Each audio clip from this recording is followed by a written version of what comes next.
Dan, the next question is actually going to be for you, and it's about like a nitty gritty thing, but it's about personal statements. And obviously personal statements are an important part of the game. And, that's the one way where you can kind of share your personality to an admissions panel and to a medical school. So when someone's thinking about writing their personal statement, they have nothing yet. They haven't even started writing. What would you recommend somebody start doing, or how would you recommend somebody go about preparing a personal statement for their application? That's a great question too. So, I think if you distill down what a personal statement actually is, right? It's a summary of who you are, what you bring, what your brand is, what your motivations are. And so if you think really hard, if you have answers to all of those prompts, then writing your personal statement really shouldn't be all that difficult, because if you're applying to medical school, you've most likely thought about all of those things already, and you've thought about the things that you've done in your life to bring those characteristics out. And so it really shouldn't be hard to write your personal statement. Of course it is, because it's a very it feels like a do or die thing, which of course it's not, but it feels that way.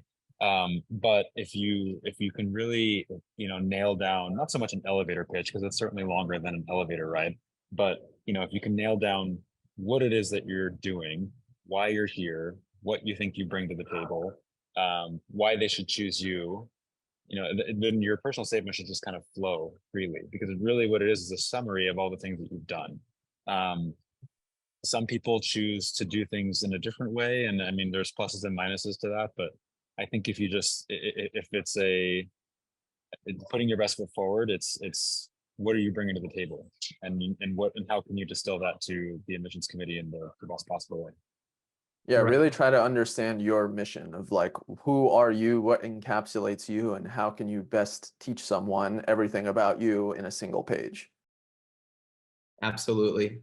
Melina, I know you've been typing an answer, so I don't want to interrupt you, but I have a question about, I know you might have wanted to mention something, so go ahead, but also then afterwards, I want to ask you about interviewing, because the interview is such an important part too, because once you get an interview to medical school, it doesn't mean you're accepted to that medical school.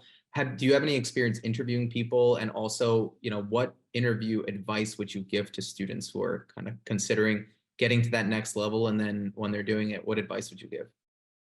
Yeah, I guess what I was going to jump in to say is relevant for both the personal statement and for the interview itself. So I think one of the things that I struggled the most with when I was applying is, how do I talk about myself? I've never really had to talk about myself so much, to use descriptors about myself and come up with all of these things. I would ask my family, I would ask my friends, like, how would you describe me, to try to get ideas.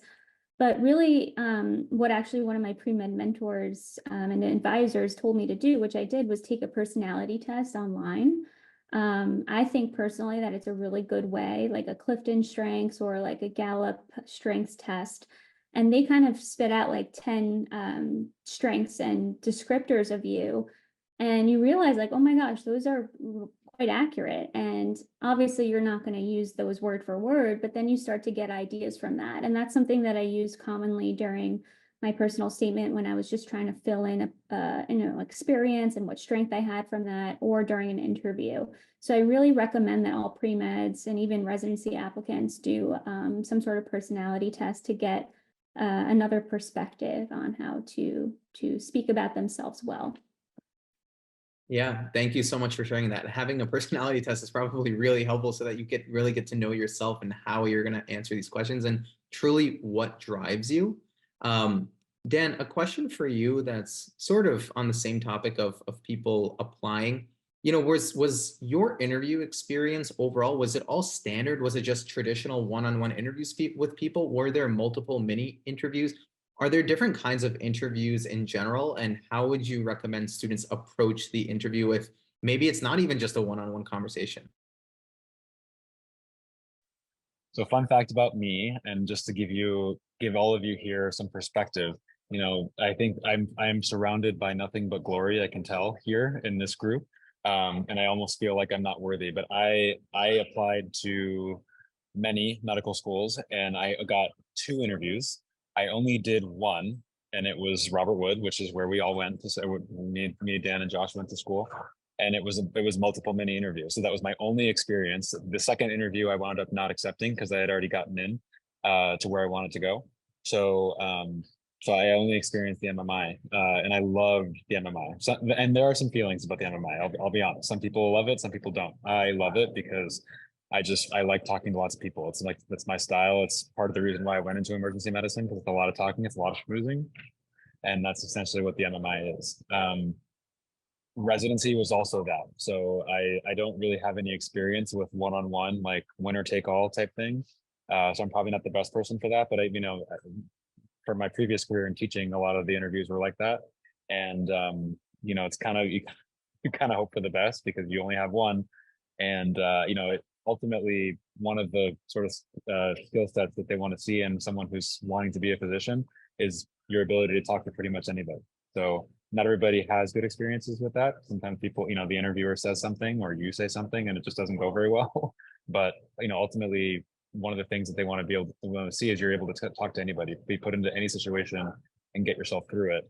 And so, yeah, and honestly, the way to do that is to just be your authentic self. It's not that any of you would, but faking it is easy to see. So if you have sort of a manufactured answer or one that you've rehearsed a bunch of times, that's going to be very obvious to any interviewer. Whereas if you're kind of just your usual self, being who answering truthfully to you, I think that that's going to be your best bet.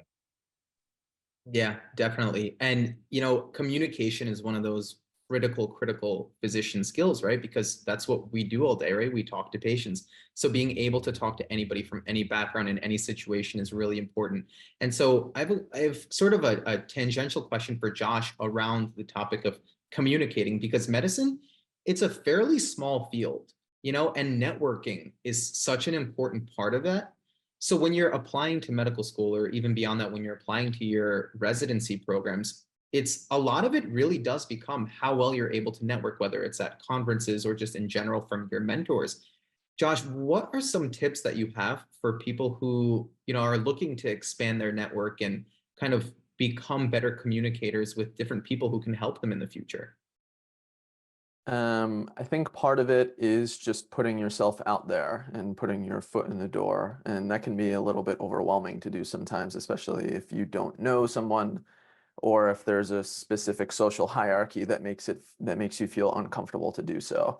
And so one way that kind of levels the playing field a little bit, if you don't have the time or money to be able to attend special conferences, for example, where research is disseminated, that's a great place for one, and for you to meet potential residents and attendings that you can interact with in order to get a better idea of what the field is. But it can be expensive to go to those types of events. One way that kind of levels the playing field a little bit is social media. And so you can start to build a professional profile and network for yourself as well as a brand that costs little or to no money.